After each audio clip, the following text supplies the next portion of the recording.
Bom dia, boa tarde, boa noite, tudo bem por aí? Sim, sim. Hoje, lá nos primeiros anos, deu um nó na cabeça.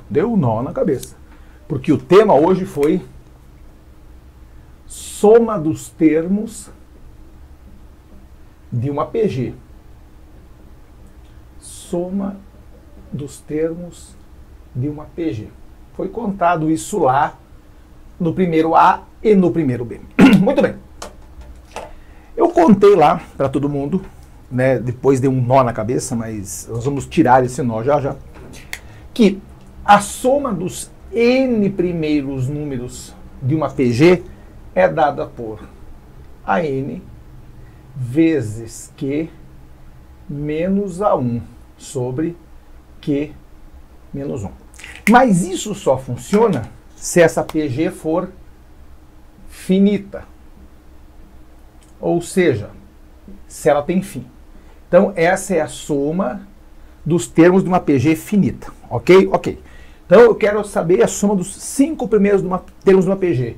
N igual a 5, a N tem que ser o A5, a razão, que é o Q, e o A1. Certo? Então, vamos fazer um caso típico.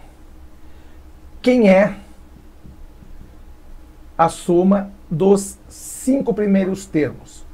Claro, dá para fazer na mão. 16 mais 4, 20, mais 8, 28, com mais 2, 30, com 1, 31. Ok? Ok. Mas vamos usar a nossa formuleta. Eu quero a soma dos 5 primeiros termos. Então, A5, já que, lembre, se aqui é 5, que também é, vezes a razão menos o A1 sobre a razão menos 1.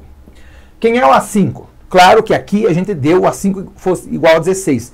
Se não tivéssemos dado, você colocaria no termo geral para achar o A5. Então, 16 vezes, quem é a razão? 2 sobre 1, 2. 4 sobre 2, 2. 8 sobre 4, também 2. Então, a razão é 2. Quem é o A1? 1. A razão é 2 menos 1. 16 vezes 2, até ontem dava 32. 32 menos 1, 31, como deveria dar. Claro para todo mundo? Então, essa é a soma finita. Mas essa é fácil, essa é fácil.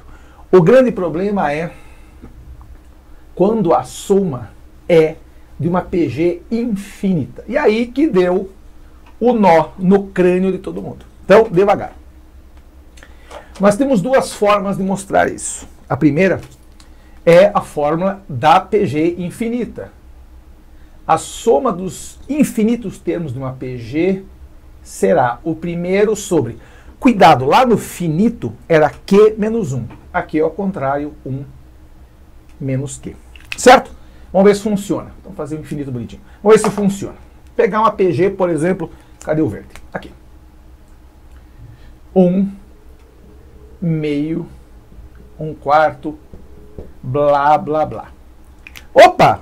Por que não é 1, 2, 4? Cuidado, esta fórmula só funciona, opa, cuidado, ao vivo e a cores caindo da caneta aqui. Esta fórmula só vale quando a razão estiver entre 0... Nossa, velho. Eu falo que esse quadro escorrega, ninguém me acredita. Entre 0 e 1. Então, esta fórmula da PG, do soma dos termos de uma PG infinita, só tem razão de ser se a nossa razão, entendeu? Razão de ser, desculpa.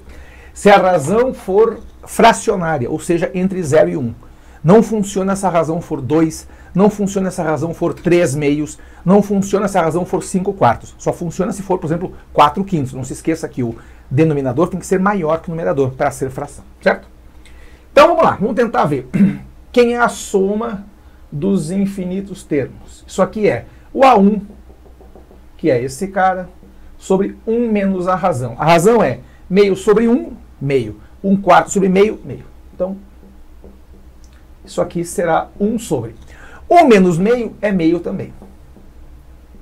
O inverso de meio, ou seja, 1 sobre meio, é a mesma coisa que 2.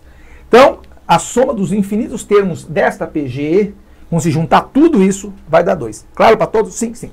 Daí eu surgi lá, nos primeiros anos A e B, com uma fórmula escrita de maneira diferente. Eu escrevi lá assim, ó. Esse símbolo biruta, K, igual a zero até infinito. E coloquei a razão aqui, ó, elevado a k. Isto aqui é exatamente a mesma coisa que está escrito aqui, já com a razão no meio. Então veja, o que a banca te deu? Este zero é o início. O infinito é o fim. Mas como ele é infinito, ele não tem fim, entendeu? Esse cara que está aqui é o nosso Q, é a nossa razão. E K é o expoente dele. Então, quem é essa notação chamada notação sigma? Lembrando, esta letra chamada sigma é o S em grego. Por isso que é S de soma. Ah, agora faz sentido. Para quem usa Excel, é esse símbolo que está lá para somar.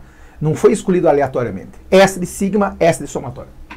Isso aqui, na verdade, é uma maneira diferente de escrever isso aqui, ó. Meio elevado a zero mais meio elevado a 1 mais meio, lembrando isso aqui, né? Por favor. A 2 mais até meio elevado a infinito. É a mesma coisa que nós temos aqui. Só que a grande vantagem dessa notação, chamada notação sigma, é que se diz onde começa e onde termina. E já dá a razão aqui. Então, quando você faz, isso aqui aparece na prova ou lá na banca, você tem que lembrar, isso aqui é o somatório, S de sigma, S de somatório, de todos os valores de K, começando no zero e terminando no infinito, que vão servir de expoente para o meio. Então é meio elevado a zero, meio elevado a 1, meio elevado a 2, meio elevado a 3, meio elevado a 4, até meio elevado a infinito. Claro para todos? Como é uma soma de infinitos termos, você é só lembrar que você tem que aplicar isso daqui. Então, na verdade, quando você vê isso, você tem que enxergar isso. Claro para todos? Só que cuide. Claro, entendeu? Quando a banca escreve assim, filhinho, somatório de I, a letra pouco importa. Pode ser I, pode ser J, pode ser K. Perguntaram, e a letra? A letra tanto faz. Começa no 1 e termina no 3, então não é infinito. Então não é essa soma aqui. Você tem que usar a soma dos termos finitos, claro para todos?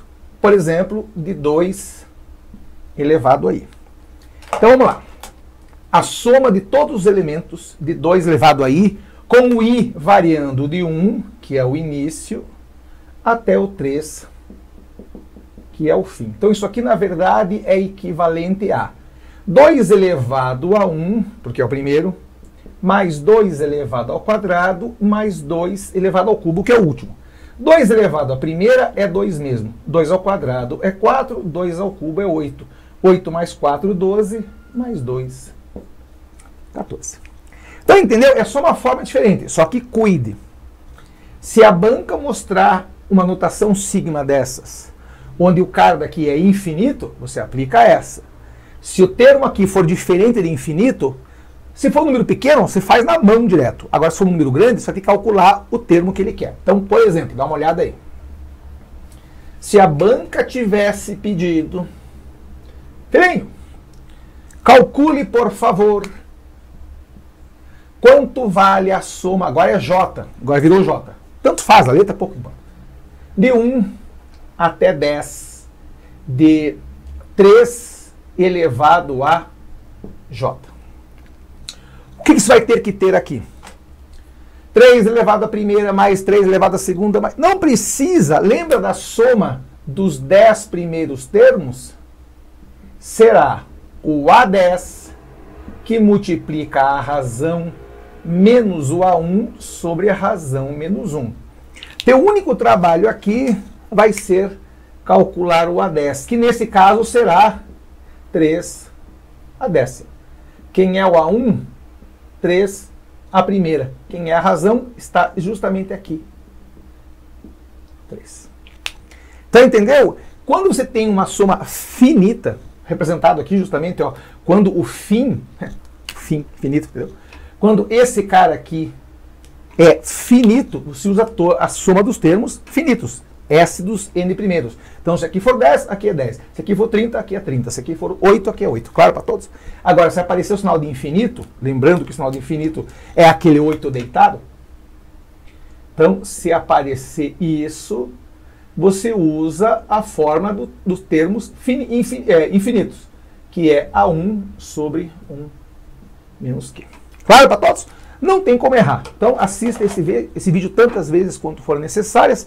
Tire suas dúvidas, qualquer coisa, mande e-mail, mande sinal de fumaça ou grite lá no Instagram ou no YouTube.